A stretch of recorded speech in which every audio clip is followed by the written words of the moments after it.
there, Stephanie. So what's going on, Steve? How's it been? Hot. Hot.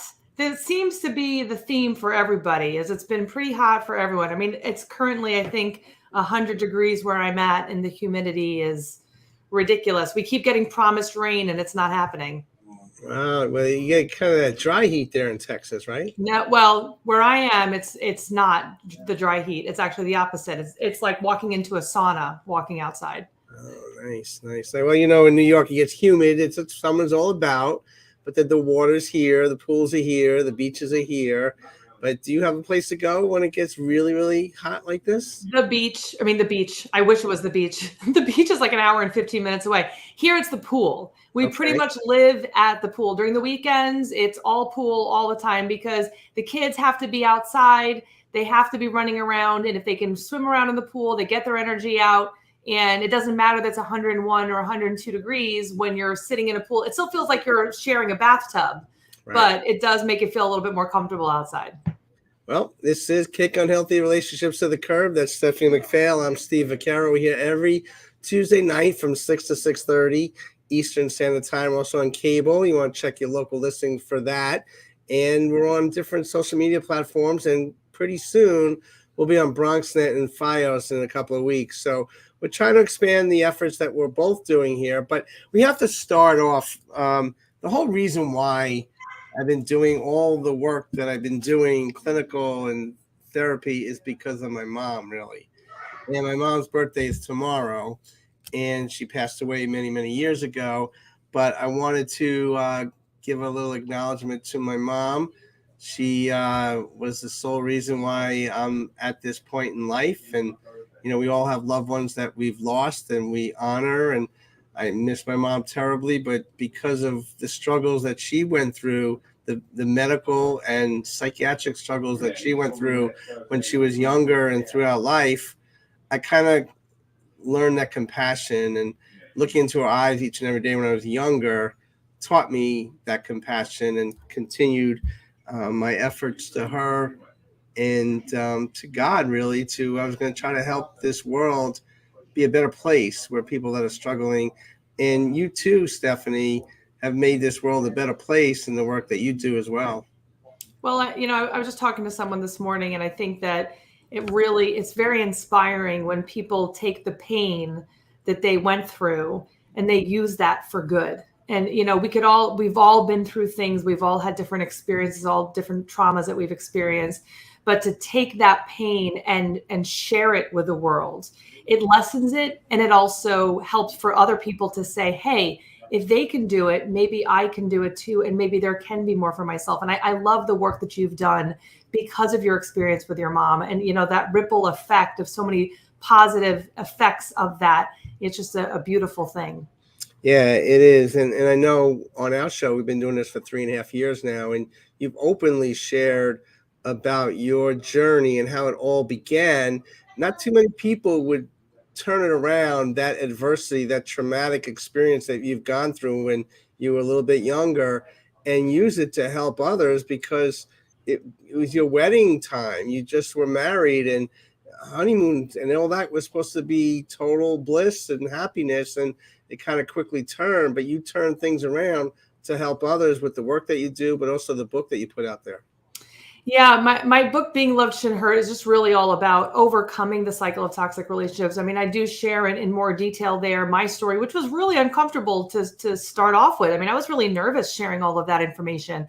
But when I started to share, when I put my book out there and more people were reading it, and I was getting on podcasts and summits and doing all this great stuff, uncomfortably doing so, and the amount of people that started reaching out and saying, oh my gosh, I've been in a toxic relationship, I have been in an abusive relationship, I've experienced similar things, and I now feel like there's a possibility of me creating something different. I started to really understand the importance of sharing our experiences with other people, to not keep it a secret, to not be embarrassed, to not have that guilt and shame keep us from really showing to the world what's possible for us when we heal. And that's really what this book is about. It's really about inspiring other people that no matter what they've experienced, no matter how long they were in the toxic relationship, they can decide right now to create a life that's beyond their wildest dreams. At first, were you nervous of putting yourself out there like that? Oh, heck yeah. Heck yeah. I was so really uncomfortable. I mean, it was really out of my comfort zone. I used to be really good at pretending like everything was okay. So when people that knew me during that time were like, oh my gosh, that's what you were going through, we had no idea. We're so sorry. Why didn't you say anything? And I had friends that were upset with me for keeping it to myself and not sharing that with them. And, but the reality is we're all experiencing it from the level that we can. And, again, once I pushed it out and said, you know what, I'm going to just share it, and just, people don't like me or they see me in a different light. It's my truth. It's who I am. And if they don't like me because of that, so be it. I don't need to keep pretending and putting on this fake front for other people to make them comfortable. And again, I've had so many more experiences and had so much more fulfillment because I've been able to share that experience. In the work that you do now, because you reach so many people, so many women out there, do you always go back to that time where you were struggling, like, subconsciously or within yourself, and saying, you draw from that experience, and that experience is the very thing that's helping the person that you're reaching out to? Well, I literally had a conversation with a client today, and the look on her face was this feeling of, you're telling me all these things, but I don't really believe it. And so I called her out. I said, listen, I know that right now you probably don't believe anything that I'm saying, that you feel like this is the best you're ever going to get. You're not going to get anyone better. And you're fighting for what was in this relationship. But I'm telling you that you're fighting against what could be if you let this go. And so she was like, the recognition that she got from me in remembering that experience helped her get out of that stuck thinking that she was in, because we do that. We think we're the only ones. We think nobody else understands. We don't really even want to believe that it's possible because we've not experienced it ourselves. So to have someone else that's on the other side be empathetic and understand where we're stuck and why we're stuck, and they're on the other side, I think that really helps push them through. Right. Recently I just signed on to be a contractual therapist for the Boys and Girls Club of Mount Vernon. And Mount Vernon is right in the kind of the Bronx, Westchester area, but it has a lot of folks there that have really done amazing, amazing things. And one of them, Elise Finch, who just passed away, meteorologist from the New York area, 51 years old, came from the Mount Vernon area. Her family still lives in the Mount Vernon area. She was an honoree for the Boys and Girls Club of Mount Vernon several years back. She has been a pioneer for women of color, for women, for all kinds of people. And it's a shocking development when we all learn that she passed away. And I know this is not just a New York area thing, because when you lose people like Elise, it really hits the heart of what this country is all about.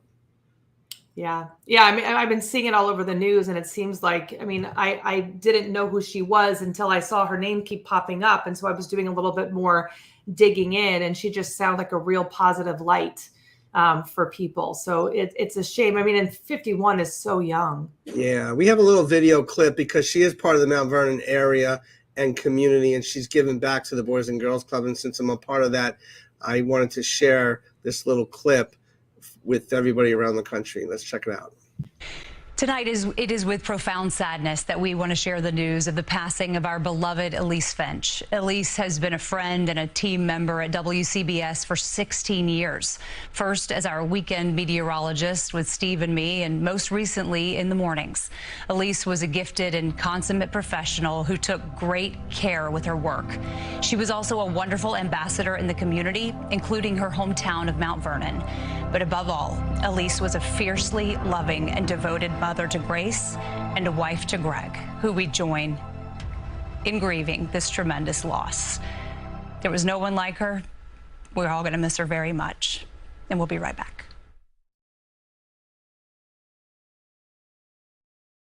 Stephanie, 16 years is 16 years, and we do this media stuff because we want to reach out to people. And it's people like Elise, so many other people that have really paved the way for the work that other people have done. And I just want to spend a few moments because the community at the Boys and Girls Club the last couple of days have been devastated, and talk to board members. And, it becomes a therapeutic issue for staff too, and for board members, not just for the boys and girls. So when somebody's a pioneer in the community, I do a lot of community work, it really hits to the heart.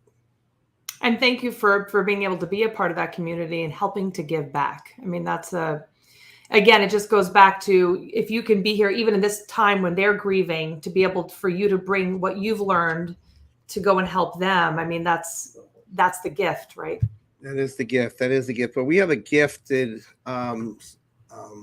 guest right now that she's actually from Canada.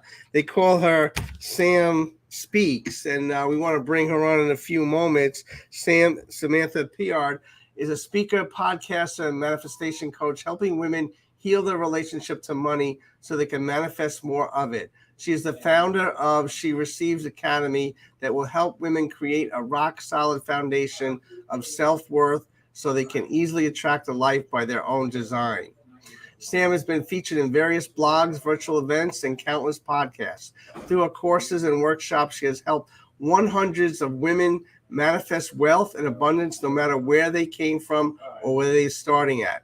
Sam has a less than average background and believes the power of our struggles are the catalyst for an epic change when we use it to our advantage. Sam, welcome to the show. Hello. Thank you so much for having me. Thank you so very much. And it seems like the work that you've been doing is also stemmed from the journey perhaps that you were on. Oh, absolutely. I have a very weird background, but it's been, like I said in the bio there, that it's been the catalyst for everything. It's the reason that I keep going. But yeah, absolutely. Well, so tell us a little bit, if you don't mind. I mean, tell us a little bit about that background. I mean, and that's something, again, it's letting people see that no matter what you've experienced before, you can create something different. I think it's so inspiring to be able to share where that passion comes from and then how you're using it for something better.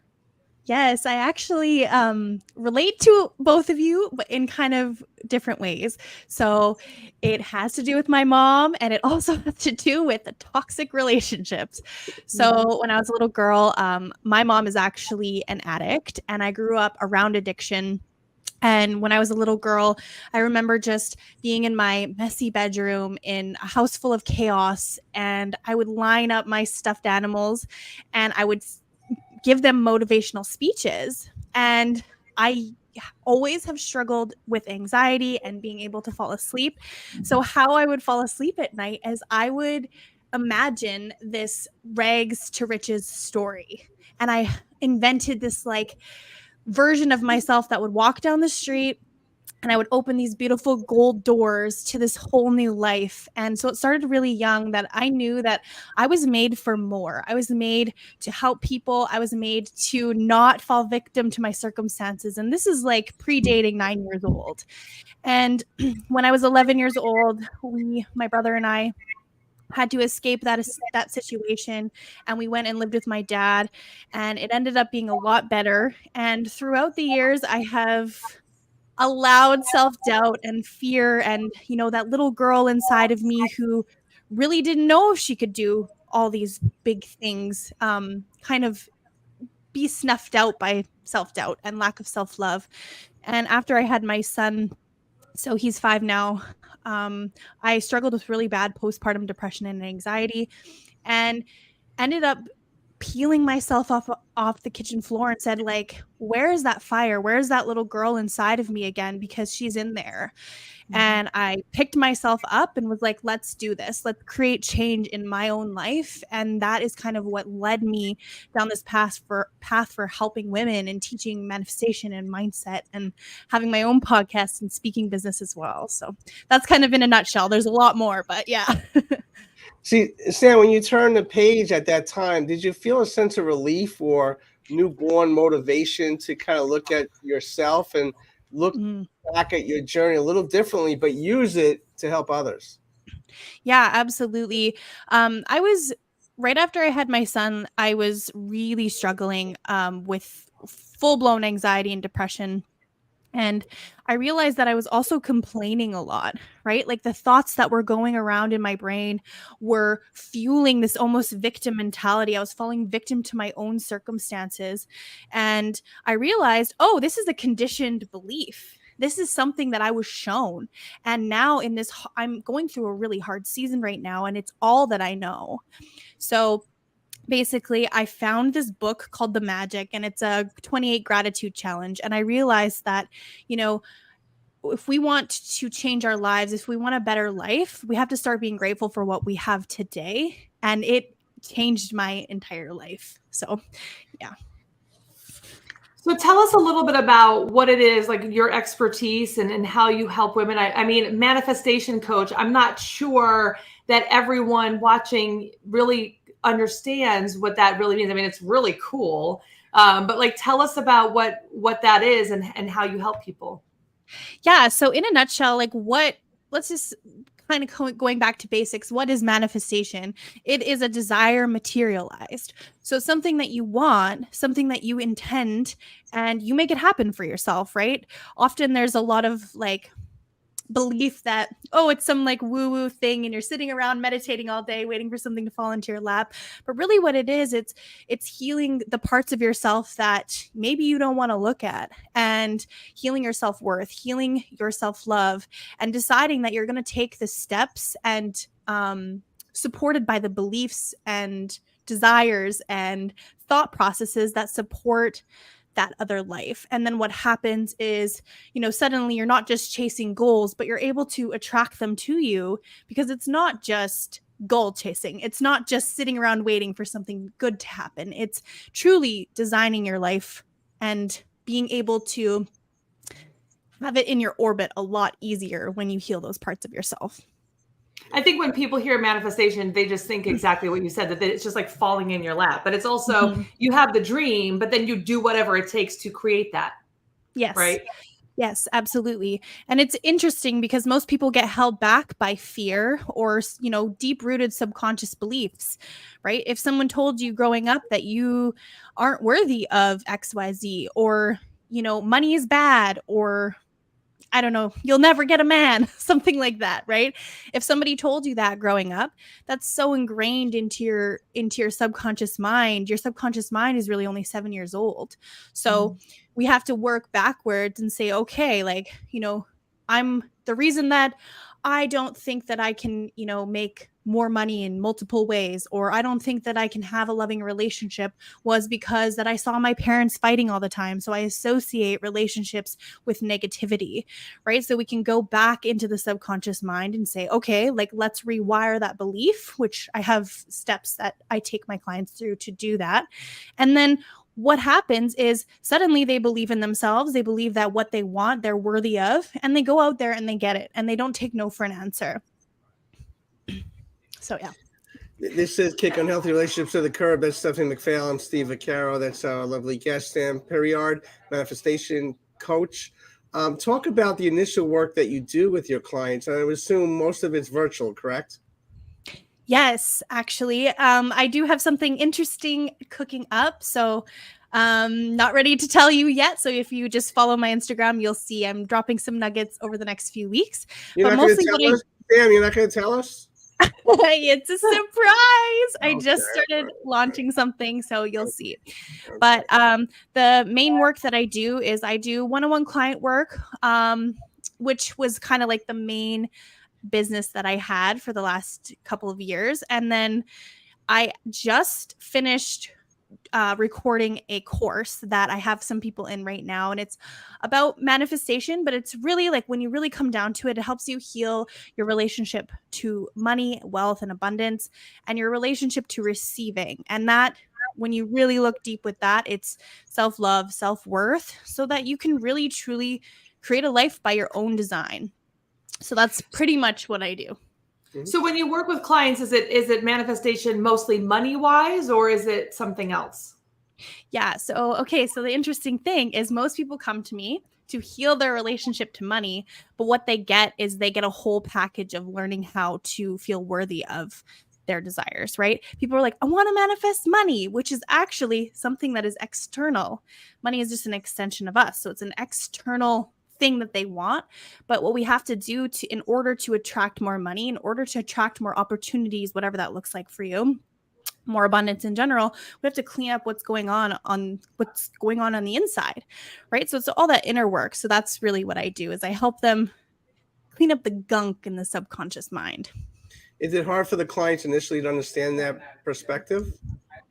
No, we make it really fun and really simple. They think they're getting just money mindset, and they're gonna be like, I'm gonna come in and I'm gonna learn new money beliefs. But really, our first session, it's like we do tons of things with their inner child, or I ask them those really, really hard nitty gritty questions about their self-worth, and they're like, oh, like, money, I don't even feel worthy of that. Like, I can't even ask my boss for a raise. So we go right back, and it's very easy to understand. Yeah. It's cool because, as a coach myself and specializing in toxic relationship recovery, they come to us because they want help with recovering from toxic relationships. And then all of a sudden they're losing weight, they're making more money, they're, changing their friendships. I mean, it's like all these layers start coming up. And I don't think most people realize that it's really all about us and what we believe about what's possible for us, whether it's you want your result to be more money or a better relationship or whatever it is. It's really about the relationship that you have with yourself. What are some things that you do to help people really reconnect to themselves? Okay. So my favorite thing to do is embodiment work. So what this essentially is, we identify the mindset blocks, right? Which are I like to kind of look at mindset blocks as something very surface level, right? This is typically something we're consciously aware of, most people, not everyone. But then what we do is we really clear out the blocks in the body. So what most people don't know, and most mindset coaches don't teach, is that your blocks around receiving, around having a more abundant life, are so nailed into your body. So our body, there's a book, it's called The Body Keeps the Score. And really, if you have had any sort of trauma, or somebody told you weren't good enough, your body is going to have an emotional response to that. And that emotional response gets stored in your body until it's released. So through embodiment work, what we do is we clear out those blocks, and then we embody the new desire, the new outcome where you want to be instead, essentially. And Sam, what's the most rewarding aspect of the work that you do and the most challenging at this point? Okay, so one of the most rewarding things is when my clients, I have a client right now, she's got one more call with me, and something that she just came to me and was heavy and people pleasing and just completely just didn't even know who she was. And today, one of the messages she sent to me, and she's like, I just know who I am. I'm not looking for anything outside of myself to be happy. I'm happy right now. And I was just like, my work here is done. This is amazing. It's so exciting. And one of the most challenging things is, I think that due to my background and the nature of who I am, I attract people who have a lot of trauma. And sometimes it's really hard to sit there and listen to something that somebody has gone through that is so devastating, right? It can be really, really challenging, but I believe that I was put here on this earth because I'm the kind of person who can hold that space, who can help you with that. And so, yeah, that would be the hardest thing. Sometimes after I have a really heavy session with a client, I will have to I have to go and do my own embodiment work and clear my energy, or allow myself to cry, or allow myself to get really upset for this, this person that was a little kid when something bad happened to them. So, yeah. I bet you, Steve, I mean, how do you handle that? I mean, I'm sure there's a lot of things that are triggering for you as well. I was going to ask, because both you and Sam are mostly virtual work. So do you must take little breaks between sessions. Sometimes you don't have it. For me, when I have to kind of regain composure or kind of take in what just occurred, I need a few minutes. I need to take a walk. I need to listen to a song, or just kind of read something. I used to, during the day, because I'm a community person, I'm in the community of different programs. Sometimes I would even see a movie, a 2-hour break, just to go to the movies to get myself away from what you're saying, because you have to disengage to go on to the next, person that you're working with. So I commend the work that you do, Sam and Stephanie, because the virtual aspect of it, I know you're on a time schedule, so that must be hard for you at times, Sam. Yeah, I have so I used to overwhelm myself with client calls. I take one a day now, Good. literally. And because there's always so much integration that goes into it. And with my clients, they also have access to me through Voxer, which is just like a walkie-talkie app. And so we can talk and integrate and chat throughout the week, but I take one client call in the daytime and like I prepare all day. I prepare my energy and then I clear my energy after, and I just make sure that I'm not getting like bogged down and overwhelmed because, I think in the work that the three of us do, we are very empathetic as well. You have to be empathetic. And being an empath, you do absorb other people's energy. And you have to make sure that you're really setting those energetic boundaries or it will overwhelm you for sure. Mm-hmm. Right. Well, believe it or not, we're just about out of time. This half hour flies by. But Sam, how can people listen to your podcast, contact you if they need support or get a further understanding of the work that you do? Yeah, absolutely. So you can check out my podcast. It's called Manifesting Wonder. There's some very interesting updates. That's the only hint you're getting. Coming to that show. So it's called Manifesting Wonder, anywhere you get your podcasts. And then the best way to contact me is on Instagram at Sam Speaks with 2 underscores. And then I'm also on TikTok as well. But yeah, you can come in, slide into my DMs and say hello. I'm always posting on my stories and updating things there. So yeah. Real quick, Sam, did the pandemic hurt or help your cause in your journey, the work that you do? Oh, it fueled me. One of the things, right? Like a mindset block that a lot of people have is like the things external, the things outside of us, like something like inflation, for example, right? The things happening in the world can be the reason that a lot of people, like are snuffed out or they fail or whatever, right? They can use that. But what I rewired is that, no matter what's going on around me, I get to be successful. And that's really what I want people to take away from not only this, but when they come into my world, I want you to know that it's all inside of you. You don't need to worry about what's going on around you. It's you. You are the catalyst for your own life. And you're positive you're not going to share what's going on with you real soon? He's trying. You have to follow. You have to come and follow. Right. And if you get on my email list, so I have some free guides and stuff you can check out on my Linktree, some classes and stuff. If you get on my email list, you will get first access. I sent out one hint today, and I'm going to be sending out little Easter eggs throughout the next few weeks about what's going to be happening and shifting as we go on. So get on that email list. Yeah. I know Steph and I will be followers of you, and thank you for the tremendous work that you do. God bless. Yes, thank you so much for having me, you guys. I really appreciate it. Thank you. And Steph, we'll see everybody next week, right?